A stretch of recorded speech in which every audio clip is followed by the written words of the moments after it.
Hello friends, आपका बहुत बहुत स्वागत है। आप लोग कैसे हैं? आशा है आप लोग बहुत ही अच्छे होंगे। तो आइए फ्रेंड्स, इस वीडियो में हम लोग फिर से यानी बीपीएससी द्वारा अभी तक जितने भी एग्ज़ाम लिए गए हैं, यानी 1992 से अभी तक जितने भी एग्ज़ाम लिए गए हैं और उस एग्ज़ाम में जो जीके जीएस पूछे गए हैं, उन प्रश्नों का यह सीरीज कर रहे हैं हम लोग। तो चलिए शुरू करते हैं। अगर आप इससे पहले वाला नहीं देखे होइएगा तो ज़रूर जाकर देख ले प्ले लिस्ट में।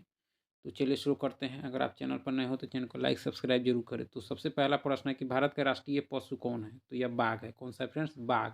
और बाघ जो है राष्ट्रीय पशु 1972 में बना था। कब बना था फ्रेंड्स? 1972 में। ठीक है। और भारत के अलावा और भी कई देशों में जो है राष्ट्रीय पशु आपका बाघ है। वियतनाम, बांग्लादेश, दक्षिण कोरिया में भी आपका राष्ट्रीय पशु बाघ है, जो भारत में 1972 में अपनाया गया था। ठीक है। भारत का केंद्रीय मुद्रा जारी करने वाला बैंक कौन सा है? केंद्रीय मुद्रा तो यह है रिजर्व बैंक ऑफ इंडिया यानी आरबीआई है। कौन है फ्रेंड्स? आरबीआई, जिसकी स्थापना आपके 1935 में हुई थी, यानी 1 अप्रैल 1935 को हुई थी। ठीक है। नेक्स्ट है आपका कि भारत की प्रतिरक्षा सेनाओं का सर्वोच्च सेनापति कौन होता है? प्रतिरक्षा तो सर्वोच्च सेनापति जो होता है वह भारत का राष्ट्रपति होता है। कौन होता है? भारत का राष्ट्रपति, यानी तीनों का, थल, वायु और जल का जो होता है, तीनों का राष्ट्रपति होता है। और यह भारत का प्रथम नागरिक होता है राष्ट्रपति। ठीक है। बहुतों अधिकार है। चलिए, भरतनाट्यम का आरंभ किस राज्य में हुआ? भरतनाट्यम तो यह हुआ था आपके तमिलनाडु में। कहाँ हुआ था? तमिलनाडु। हीराकुंड जल बिजली परियोजना किस राज्य में? हीराकुंड तो यह उड़ीसा में है और यह महानदी पर है। किस नदी पर है? महानदी पर। हीराकुंड बांध महानदी पर उड़ीसा में है। भारत का प्रथम भारतीय मुख्य सेनापति कौन था? तो यह कौन था फ्रेंड्स? जनरल के एम करियप्पा थे। जनरल के एम करियप्पा। ठीक है। संसार का सबसे छोटा देश कौन सा है? सबसे छोटा तो यह वेटिकन सिटी है। कौन है फ्रेंड्स? वेटिकन सिटी, जो आपके यूरोप में है। कहाँ है? यूरोप में है। ठीक है। और इसका क्षेत्रफल मात्र जो है 44 हेक्टेयर है। और इसकी जो राजधानी है लातिनी है। ठीक है। चलिए, नेक्स्ट है आपका कि संयुक्त राज्य अमेरिका के केंद्रीय विधानमंडल को क्या कहते हैं? केंद्रीय यानी संसद को क्या कहते हैं? तो कांग्रेस कहते हैं। क्या कहते हैं फ्रेंड्स? कांग्रेस। नेक्स्ट है कि अंतर्राष्ट्रीय शांति बनाए रखने के लिए संयुक्त राष्ट्र का कौन सा अंग मुख्य रूप से उत्तरदायी है? तो ये आपकी सुरक्षा परिषद है। तो यूएनओ में 6 प्रमुख अंग हैं। कितने अंग हैं? 6। और 6 में जो है एक सुरक्षा परिषद का विशेष स्थान है, क्योंकि इसमें 15 सदस्य होते हैं और 5 अस्थायी और 10 अस्थायी होते हैं। ठीक है। और अस्थायी जो है वो 2 साल के लिए चुने जाते हैं। बहुत ही मोस्ट इम्पोर्टेंट प्रश्न है। चलिए, नेक्स्ट है कि मध्यकालीन यूरोप में धर्म युद्ध किसके विरुद्ध चलाया गया? तो यह चलाए गए तुर्क। इसके विरुद्ध? तुर्कों के विरुद्ध। ठीक है। चलिए, नेक्स्ट है कि तंजौर के प्रसिद्ध बृहदेश्वर मंदिर का निर्माण किस चोल राजा ने करवाया था? तो यह कराया था राजराज ने। किसने फ्रेंड्स? राजराज। अभी हाल ही में जो बीएसएससी का जो CGL 3 हुआ है, उसमें यह प्रश्न आपको देखने को जरूर मिला होगा। ठीक है। जापान में 1905 में किस शक्तिशाली देश को पराजित किया? जापान ने 1905 में किस शक्तिशाली देश को पराजित किया? तो यह किया था रूस। और 1905 में ही आपके खूनी रविवार की घटना घटी थी। ठीक है। जो काफ़ी इम्पोर्टेंट है इतिहास में। चलिए, आगे है कि मुस्लिम लीग की स्थापना कब हुई? मुस्लिम लीग तो यह हुई थी 1906 में। ढाका में हुई थी 1906 में। और यह की थी आपके आगा खां एवं सलीमुल्लाह खां ने। ठीक है। नेक्स्ट है कि सन 1907 की कांग्रेस के नरम दल एवं गरम दल के बीच पड़ी फूट को एक और किस नाम से जाना जाता है? यानी 1907 में कांग्रेस के नरम दल और गरम दल के बीच फूट हुआ था, तो वह किस नाम से जाना जाता है? तो यह सूरत फूट, क्योंकि सूरत में ही कांग्रेस का 1907 वाला अधिवेशन हुआ था, इसीलिए। ठीक है। आर्य समाज के संस्थापक कौन थे? तो आपके थे स्वामी दयानंद सरस्वती, जिन्होंने आपके 1875 में आर्य समाज की स्थापना की थी। ठीक है।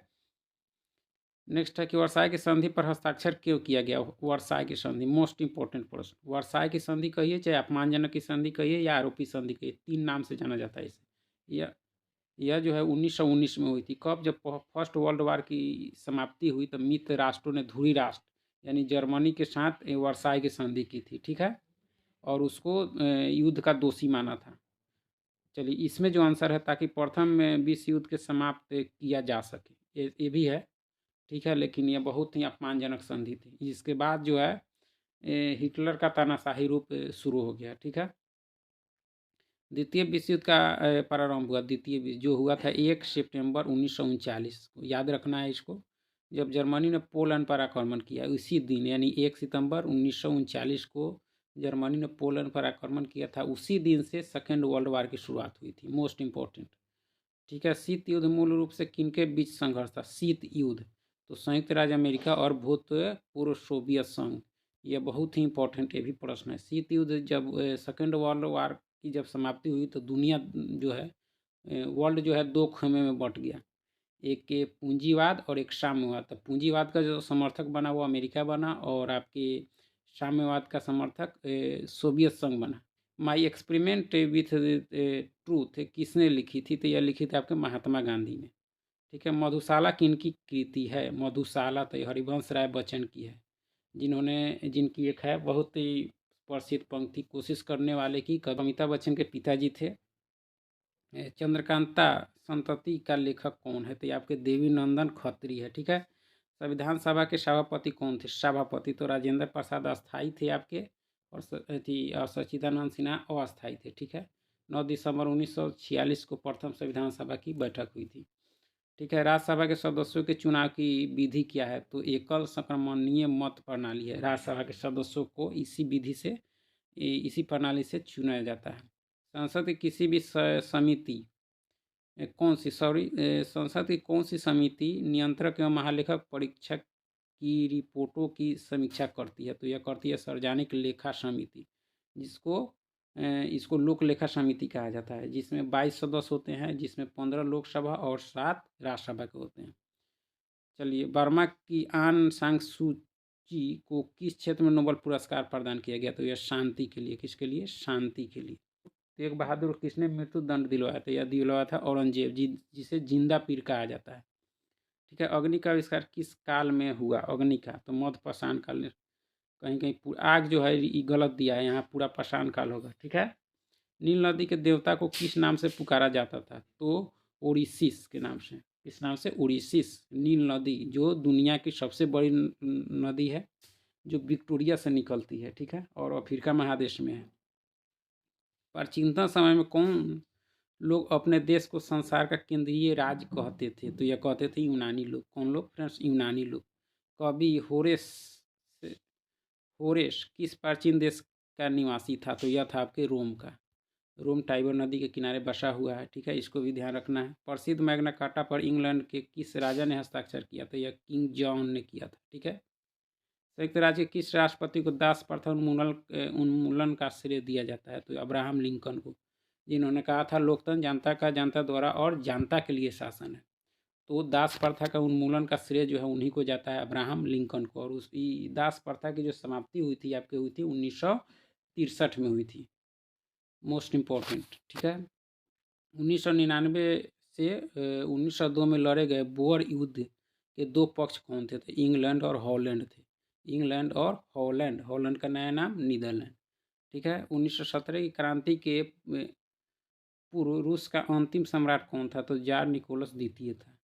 मेन कैंप के लेखक कौन था? तो यह एडोल्फ हिटलर था। कौन था? हिटलर, जो जेल में रहते हुए लिखा था। बहुत ही ईसाइयों का नाजियों का बाइबिल कहा जाता है मेन कैंप को, यानी मेरा संघर्ष। इसका हिंदी में रूपांतरण होगा तो इसका अर्थ हो जाएगा मेरा संघर्ष।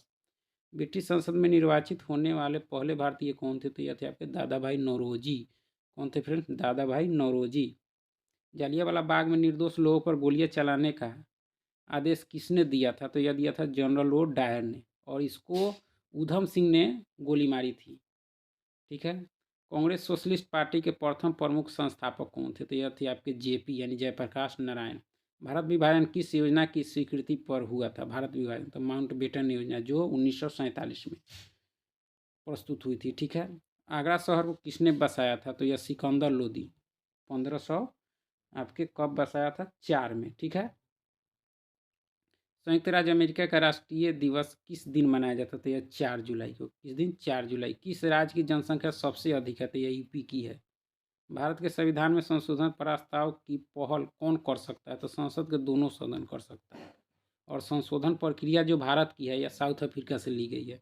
लोकसभा के निर्वाचित सदस्यों की अधिकतम संख्या कितनी हो सकती है? तो यह 552। ठीक है। आपका नेक्स्ट है कि अंतर्राष्ट्रीय न्यायालय के प्रधान पद पर कौन भारतीय आसीन रहा? यानी बहुत दिन पहले कौन रहे अंतर्राष्ट्रीय न्यायालय के प्रधान के पद पर? तो ये आपके थे डॉक्टर नागेंद्र सिंह। ठीक है। नियुक्ति के समय कौन प्रधानमंत्री संसद का सदस्य नहीं था? तो यह नहीं था बीपी नरसिम्हा राव जो थे आपके संसद के सदस्य नहीं थे।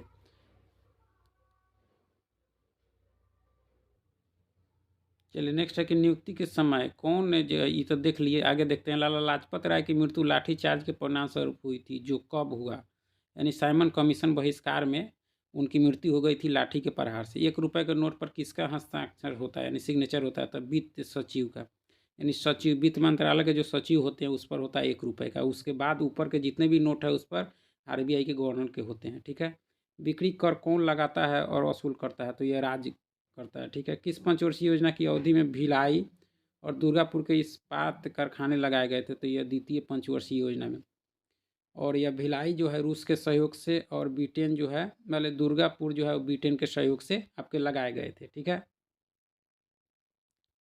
चलिए नेक्स्ट है आपका कि भारत में किस उद्योग में सबसे अधिक कामगार कार्यरत है? तो यह वस्त्र में है। किसने कहा था कि अर्थशास्त्र भौतिक कल्याण का विज्ञान है? तो यह मार्शल ने कहा था। किसने कहा था? मार्शल ने। कौन सा ग्रह सूर्य के सबसे नजदीक है? तो यह बुध है, जिसके पास कोई उपग्रह नहीं है। नदी के बहाव की दिशा में परिवर्तन के कारण बनी हुई झील को क्या कहते हैं? तो गोखुर झील कहते हैं। केसर का सबसे अधिक उत्पादन किस राज्य में होता है? तो जम्मू में होता है। ठीक है। तुंगभद्रा नदी परियोजना किस राज्य में स्थित है? तो ये आपके है आंध्र प्रदेश में है। ठीक है। डीजल लोकोमेटिक कारखाना कहाँ है? तो ये वाराणसी में या मलेशिया दे दिया है। सर्वप्रथम किस फिल्म अभिनेता को राज्यसभा का सदस्य मनोनीत किया गया था? तो यह दिलीप कुमार को। किसको? दिलीप कुमार को। नर्मदा बचाओ आंदोलन की प्रमुख नेता कौन है? तो यह मेधा पाटेकर थे। ठीक है। प्रतिभूति घोटाले की जांच कर रही आपके संयुक्त संसदीय समिति का कौन एक के सदस्य भारत का नियंत्रक महालेखा परीक्षक रह चुका है? तो रामनिवास मिर्धा। ठीक है। बम्बई का दूरसंचार कोड क्या है? तो 022 है। ठीक है। उड़ीसा की राजधानी कहाँ है? तो यह भुवनेश्वर है। आंध्र प्रदेश की राजकीय भाषा क्या है? तो यह तेलुगु है। ठीक है। कि भारत के किस राष्ट्रपति की मृत्यु कार्यकाल पूरा करने से पूर्व हो गई थी? तो यह हुई थी आपके जाकिर हुसैन, जो प्रथम मुस्लिम राष्ट्रपति थे और तीसरे राष्ट्रपति भारत के थे। संयुक्त राष्ट्र शिक्षा विज्ञान संस्कृति संगठन यूनेस्को का मुख्यालय कहाँ मैंने कहाँ है? तो यह पेरिस में है। जापान की राष्ट्रीय विधानमंडल को क्या कहते हैं? तो जेट डायट कहते हैं। ठीक है। जापान की संसद को। संयुक्त राज्य अमेरिका की राजधानी कहाँ है? तो वाशिंगटन डीसी में है आपका। यूरोप को संयुक्त राज्य अमेरिका से कौन सा सागर महासागर अलग करता है? तो अटलांटिक महासागर करता है। ठीक है। कानपुर किसके लिए प्रसिद्ध है? तो चमड़ा उद्योग के लिए। कोसी परियोजना से किन 2 राज्यों को लाभ होता है? तो बिहार और नेपाल को। ठीक है। जिसे कोसी को जो है बिहार का शोक कहा जाता है। नागार्जुन सागर किस नदी पर है? तो यह कृष्णा नदी पर है। किस हवाई अड्डे को इंदिरा गांधी अंतर्राष्ट्रीय हवाई अड्डा कहा जाता है? तो यह दिल्ली हवाई अड्डा को। किस देश ने शुरू में भारत को क्रायोजेनिक रॉकेट इंजन बेचने का वचन दिया था? तो यह किया था आपके रूस। चेकमेट शब्द का संबंध किससे है? तो शतरंज से है। ईरानी ट्रॉफी किस खेल से संबंधित है? तो आपके क्रिकेट से है। नई दिल्ली में अम्बेडकर स्टेडियम में कौन सा खेल खेला जाता है? तो यह फुटबॉल खेला जाता है। संविधान सभा द्वारा भारत के संविधान का किस दिन पारित किया गया था? तो 26 नवंबर 1949 को। और 26 नवंबर को संविधान दिवस मनाया जाता है। किसी धन विधेयक को पारित होने में राज्यसभा अधिक से अधिक कितनी देर कर सकती है? तो ये 14 दिन मात्र रोक सकती है, उससे अधिक नहीं। संघ लोक सेवा आयोग के सदस्य अपने पदों पर कब तक रहते हैं? तो 6 वर्ष तक, या जब तक 65 वर्ष न हो जाए। भारत में सबसे लंबी नदी कौन है? तो ये आपकी गंगा है। कौन है? गंगा। चलिए नेक्स्ट है आपका कि सुप्रसिद्ध हिंदी कहानी उसने कहा था किसने लिखी? तो रामचंद्र शर्मा गुलेरी ने लिखी थी। घासीराम कोतवाल के लेखक कौन है? तो विजय तेंदुलकर है। 500 से अधिक के रजवाड़ों देसी रियासतों को भारत में विलय के लिए कौन उत्तरदायी था? तो ये आपके पटेल थे, सरदार वल्लभ भाई पटेल लौह पुरुष। चलिए बहुत बहुत धन्यवाद।